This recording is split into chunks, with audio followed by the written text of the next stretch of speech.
It was late afternoon at Camp Leatherneck, the kind of heat that made the air look like glass above the sand. The base buzzed with the usual tension of a place where too many people were waiting for something to happen. Vehicles rumbled across the packed dirt. Generators hummed and a layer of dust coated everything from the flagpole to the backs of the men sitting outside the mess tent. Staff Sergeant Erin Calloway stood near the briefing area, her rifle case at her feet, her name printed neatly on the roster taped to the wall. She had been here for months, quiet, efficient, invisible. Most people didn't even know she was a sniper. Captain Eric Donovan did, or at least he thought he did. He was a new officer, tall, confident, straight from West Point with the kind of posture that made junior soldiers stop talking when he walked by. He had never seen combat, but he carried himself like someone who had read about it enough to believe that counted. When his eyes caught her name under the sniper section, he smiled, the kind of smile that suggested he thought he was being kind. He told her he could help her tighten her shooting fundamentals, that he had competed in college matches, and he'd be happy to teach her sometime. Erin looked at him for a moment, her face unreadable. Her sniper logbook sat in her hand, filled with 37 confirmed kills across 2 deployments. She had spent days in the mountains with the wind cutting through her uniform, tracking men through scope glass until her pulse slowed enough to press the trigger at the right second. But none of that mattered here. She gave him a respectful nod and said, "Yes, sir. Thank you." Then she closed the logbook and walked away. In places like Leatherneck, stories traveled faster than convoys. By nightfall, half the base had heard about the captain who was teaching the girl sniper how to shoot. The laughter wasn't cruel, just casual, like the sound of people who thought they understood something they didn't. Erin felt the shift immediately. The next time mission rosters came out, her name wasn't on them. Others were chosen instead. Men with fewer hours behind a scope, fewer kills, but louder reputations. She didn't argue. She showed up to the daily briefs, kept her gear ready, and said nothing. When someone made a joke about her missing the next range day, she smiled politely. There was nothing to prove. The silence felt heavier than anger, but it was hers to control. She sat alone that evening, cleaning her rifle by lamplight as the wind pushed fine dust under the tent flap. Somewhere nearby, a radio played faintly, the voice distant and hollow. Erin checked the bolt one last time, slid it forward, and locked it in place. She wasn't waiting for anyone to notice. She was waiting for her chance. Northern Wyoming was the kind of place where time felt slower. The land stretched wide and quiet, with the wind moving through the dry grass like water over stone. Erin Calloway grew up there on her grandfather's ranch, a patch of land surrounded by fences and silence. Corporal Raymond Calloway had been part of the 1st Marine Division during the Korean War. People in town knew he had fought at the Chosin Reservoir, but he never talked about it. He preferred the open air, the rhythm of work, and the stillness that came at dusk. When Erin was 10, he started teaching her how to shoot. The rifle was an old M1 Garand, heavy and scarred from years of use.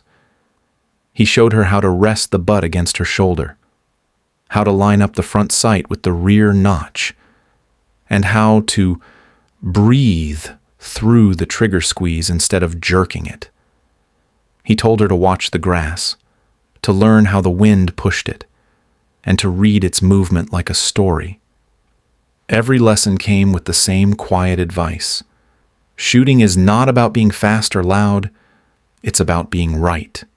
They spent summers that way, long afternoons under a sky so wide it made her feel small. He would sit beside her, saying little, letting her miss, then try again. By the time she turned 16, she could hit a target at 400 yards with nothing but those iron sights. He never raised his voice when she failed. He only nodded once when she got it right. That nod meant more to her than any praise. But the lessons were never just about the rifle. He taught her patience, the kind that comes from waiting for the wind to settle. He taught her humility, that pride and noise never win a fight.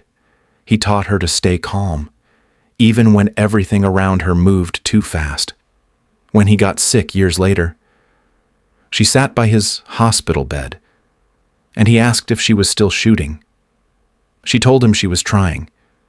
He smiled weakly and said he could tell she was better than that. After he passed, he left her the M1 Garand and a folded piece of paper with the number 14 written in pencil. She carried that paper through basic training, through sniper school, through every deployment. It lived in her pocket like a promise. Each time she settled behind a rifle, every slow breath and steady squeeze carried his voice with it. Somewhere in the sound of the wind, he was still there, reminding her to be right. At Fort Benning, the days started before sunrise and ended long after dark. The U.S. Army Sniper Course was built to break people down, and most never made it through. Erin Calloway was one of only 2 women in her class. The other washed out in the 3rd week. Erin finished 2nd overall, quiet as always, blending in during the ceremony that marked her graduation. There were no handshakes or photos for her. She simply packed her gear, signed her final paperwork, and caught a flight to her first assignment. Her first deployment took her to Kandahar, where she was attached to a sniper team within the 75th Ranger Regiment. The base was a patchwork of sandbags, plywood, and noise. Her spotter was Staff Sergeant Miguel Ortiz, a steady man with a dry sense of humor and the kind of patience that matched her own. They worked together seamlessly, communicating through short gestures and half sentences. In 6 months, they recorded 19 confirmed kills. Each one was clean, verified, supported by after-action reports and witness statements. Ortiz submitted her name for a commendation. But weeks later, the paperwork came back stamped insufficient corroboration. There was no reason given. She said nothing, folded the form, and went back to work. Combat for her was repetition, long hours behind the scope, wind calls, calculations, the slow exhale before a trigger squeeze. It wasn't about adrenaline. It was about precision, patience, and control. She carried the M2010 enhanced sniper rifle, chambered in .300 Winchester Magnum, the same weapon she would later use to make history. Every time the rifle kicked back against her shoulder, she felt the familiar weight of her grandfather's lessons, steady and simple. Her second deployment came a year later, this time without Ortiz. She was reassigned to a mixed operations unit that didn't know her record. During her first mission briefing, a young lieutenant saw her walk in and asked if she was lost. She told him she was the sniper. The laughter that followed wasn't cruel, just careless. It came from disbelief. After that, she stopped explaining. She showed up early, checked her gear, and stayed quiet during every briefing. When the teams deployed, she covered her sector, did her job, and asked for nothing in return. Her logbook kept growing, but no one ever asked to see it. By the end of that tour, the number beside confirmed kills reached 37. For her, the count was not pride. It was proof of consistency, of doing the work right every time. When she closed the book at night, it wasn't victory she felt. It was fatigue, the kind that comes from knowing you are excellent at something no one notices. Inside the operations tent at Camp Leatherneck, the air felt heavy and stale. The hum of the generator outside was constant, blending with the distant sound of trucks and boots on gravel. It was late afternoon when the request came through from a Navy SEAL task unit stationed in northern Helmand Province. The message was short, stamped with urgency. They needed a precision shooter for a high-value target interdiction, someone who could make a shot at extreme range. The note attached said, "Send your best, no politics, no preferences." The operations officer, a tired man with sand-colored hair and 2 years in country, scanned through a list of qualified shooters. Then he stopped at one name, Staff Sergeant Erin Calloway. Her file was plain at first glance, buried under others that came with recommendations and commendations. But when he looked closer, the numbers caught his eye. 37 confirmed kills, perfect range qualifications, not a single disciplinary mark. It didn't make sense that no one had mentioned her before. He called her in, curious, watching as she stood at attention in front of his desk, dust still on her boots. He asked why she hadn't spoken up about her record. She answered without hesitation. Nobody asked. Sir. He studied her for a moment, then nodded. The decision was easy. She was the one. Outside. The late day light was fading, painting the horizon in red and gold. Erin walked back to her tent with the order folded in her pocket. For the first time in weeks, she felt a quiet clarity. The silence that had kept her unseen was finally opening into something else. That night, she sat on a folding chair under a dim light, the desert wind pushing fine dust through the air. The paper in her hand was old, creased at the corners. The pencil faded to a soft gray, 14, her grandfather's number. She ran her thumb over it and thought about the long afternoons in Wyoming, his steady voice telling her that patience was the hardest part of being good at anything. He told her not to chase recognition, that the right moment would come when it was supposed to. The camp around her had gone quiet, except for the low murmur of radios and the rhythmic thud of helicopter blades somewhere beyond the perimeter. She looked toward the dark horizon, feeling something she hadn't felt in a long time. It wasn't pride or anger. It was readiness. Tomorrow at 400 hours, she would fly north to join the SEALs, and for the first time in months, someone would see her for what she really was. The MH-60, Black Hawk, lifted off just as the sun touched the horizon, its blades cutting through the cool dawn air.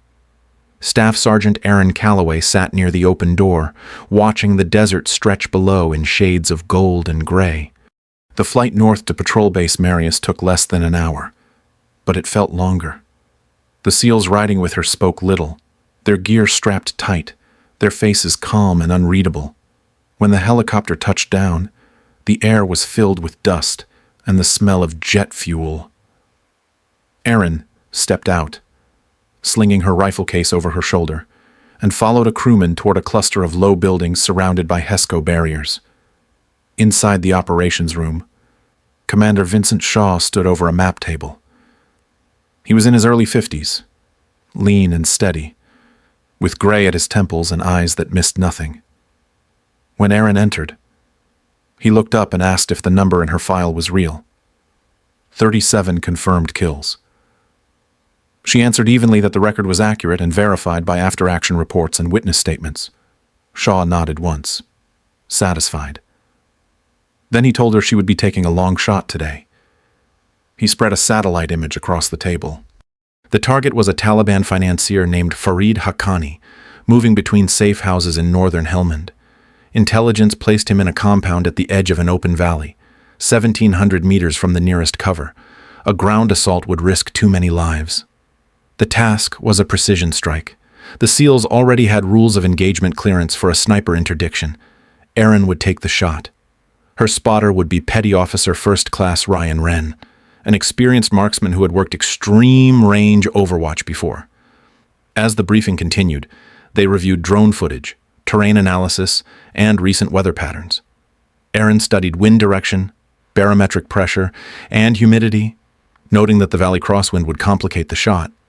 Still, she told Shaw it was manageable. Across the table, a SEAL lieutenant commander frowned and asked if the Army sniper was really their best option. Shaw didn't look up from the map when he answered. She is the best shooter in this theater. That's all you need to know. The room went quiet.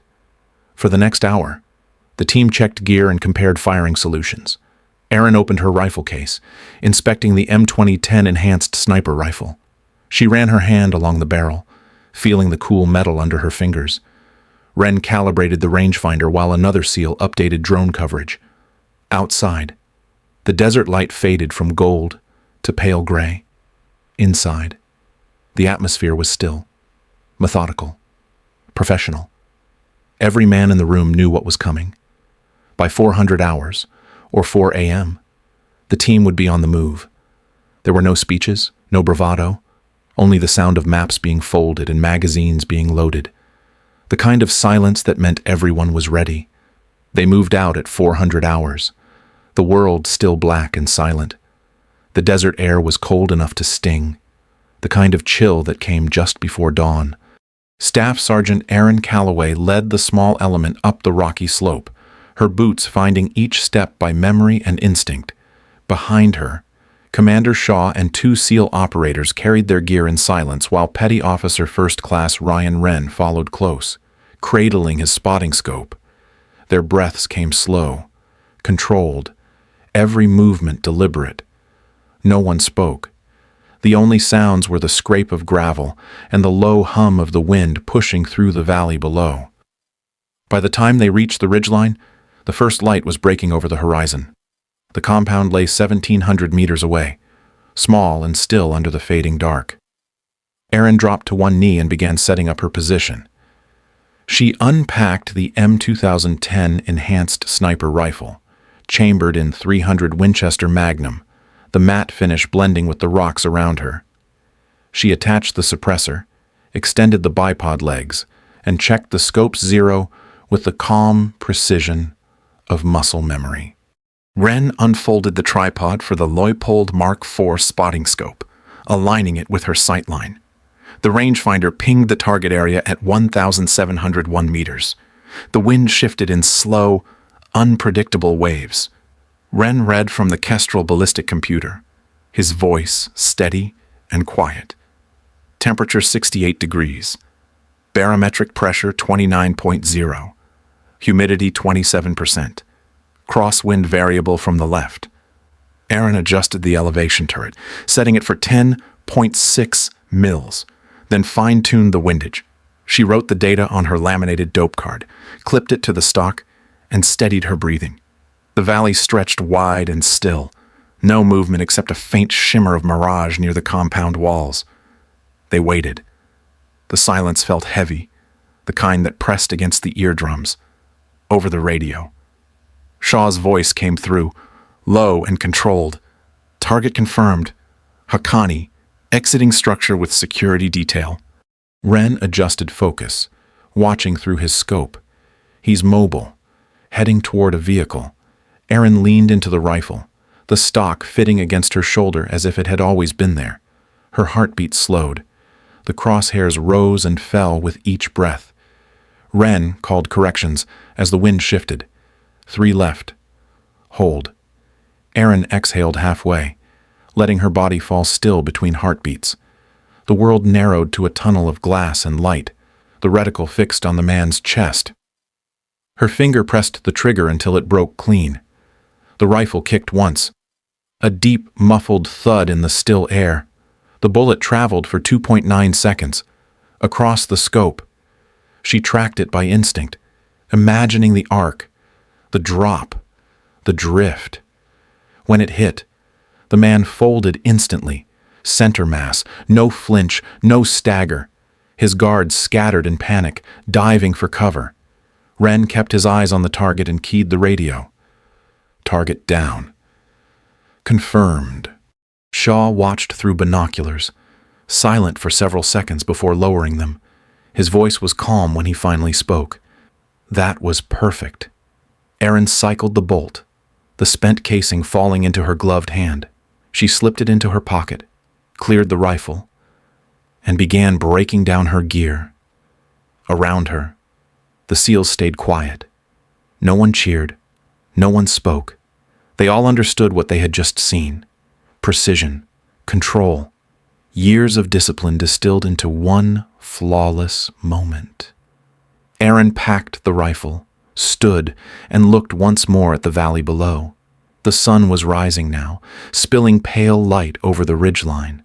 The mission was over, but the silence lingered, heavy and respectful. When the SEAL task unit returned to base, no one spoke. The helicopter ride back was filled only with the low hum of the engines and the steady rhythm of rotor blades. It wasn't celebration that hung in the air, but something quieter, heavier, satisfaction. Commander Vincent Shaw stepped off the ramp first, scanning the horizon before signaling his team to fall out. Erin Calloway followed behind him, rifle case in hand, her face calm. The others walked beside her with the quiet respect soldiers reserve for the few who prove themselves without saying a word. Within the hour, Shaw called for a meeting inside the operations tent. The air smelled of dust and stale coffee. Around the table sat Captain Eric Donovan, the operations officer who had passed over Erin for 2 weeks, and several others from the command element. Shaw laid a folder on the table and flipped it open. Inside were pages of records, witness statements, and confirmed mission logs.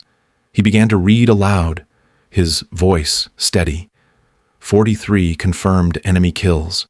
Certified sniper. Top percentile in every range qualification. 0 disciplinary marks. Each word fell like a stone in the quiet room. He paused, glancing up at Donovan. The same woman you offered to teach how to shoot just executed the cleanest long-range engagement in this entire theater. Donovan shifted in his seat, the color rising in his face. He started to speak, but the words tangled in his throat. Shaw cut him off with a look. Next time you decide to teach someone, make sure you know more than they do. The silence that followed was sharp and absolute. Even the hum of the air conditioner seemed to fade. Erin stood near the back, hands behind her back, posture straight. She didn't smile or look around. There was no pride in her expression, no hint of satisfaction, only composure. She had learned long ago that silence carried more weight than any defense. Shaw closed the folder and pushed it aside, his eyes meeting hers briefly. He gave a single nod, not a gesture of command, but of acknowledgement. The officers around the table exchanged quiet glances. They understood what had just taken place. It wasn't about embarrassment. It was about correction. For the first time, they saw her not as the quiet soldier on the edge of the briefing room, but as the professional who outperformed them all. Erin turned, lifted her rifle case, and walked out into the light. Her steps were steady, her head high. No words were needed. Respect had already filled the space she left behind. Commander Vincent Shaw sat alone at his desk, the low hum of the air conditioner blending with the rustle of papers. The after-action report lay open beside a stack of witness statements, photographs, and drone imagery, showing a small figure on a ridgeline and a target falling 1,700 meters away. Shaw reviewed each document one last time before typing the final lines of the award citation. The language was formal, careful, and exacting. For valor and professionalism under fire. For composure during a high-risk interdiction that eliminated a key insurgent financier and prevented a larger ground conflict. He read it twice before signing his name at the bottom. Then he slid the folder into a manila envelope marked for headquarters. Months passed before the approval came through. Erin Calloway was back at Camp Leatherneck when the message arrived. The Bronze Star Medal with Valor had been authorized and confirmed. The news spread quietly, the way important things often do. There was no ceremony, no formation, no speech. The SEALs who had worked beside her nodded when they passed her in the corridors. The same Marines who once ignored her now greeted her by name. Even the younger soldiers treated her with quiet deference. Nothing about her changed. She still showed up early, checked her rifle, and kept her gear squared away. The only difference was that people finally saw her clearly. That evening, she sat on her bunk, the award packet resting beside her. The letterhead bore her name, her rank, and the word Valor in clean black print. She opened her footlocker, took out a folded piece of paper, and stared at it under the weak yellow light. 14. The pencil marks were faint now, rubbed nearly smooth by time. She held it between her fingers for a moment, then folded it again and slipped it back into her pocket. It wasn't about remembering anymore. It was about honoring. Outside, the wind carried the smell of dust and fuel across the camp. Erin zipped her bag and glanced once toward the horizon, where the last light was fading. She didn't need to prove anything. Not to anyone. Not even to herself. Her grandfather had been right. The best shooters were the ones no one saw coming. Now, they all knew. The sun hung low over the airfield, turning the dust into gold. Erin Calloway stood near the ramp of the transport plane, her gear packed, her rifle case resting by her feet. The wind moved softly through her hair, warm and familiar, carrying the scent of sand and jet fuel. She looked out toward the horizon and let the silence fill her. Somewhere in that quiet, she could still hear her grandfather's voice reminding her that strength was never about who spoke the loudest. It was about who stayed steady when no one was watching. She had come full circle. From the girl on a Wyoming ranch to the sniper who had changed the outcome of a mission half a world away. Yet none of it felt like victory. It felt like completion. She no longer needed recognition or validation. The respect she had earned wasn't loud or celebrated. It was quiet, honest, and real. As the engine started, she took one last look at the desert fading in the distance. The world often mistakes silence for weakness. But she had learned the truth. The strongest people are the ones who move quietly, do their work, and let their results speak. And sometimes silence, when filled with purpose, speaks louder than anything else.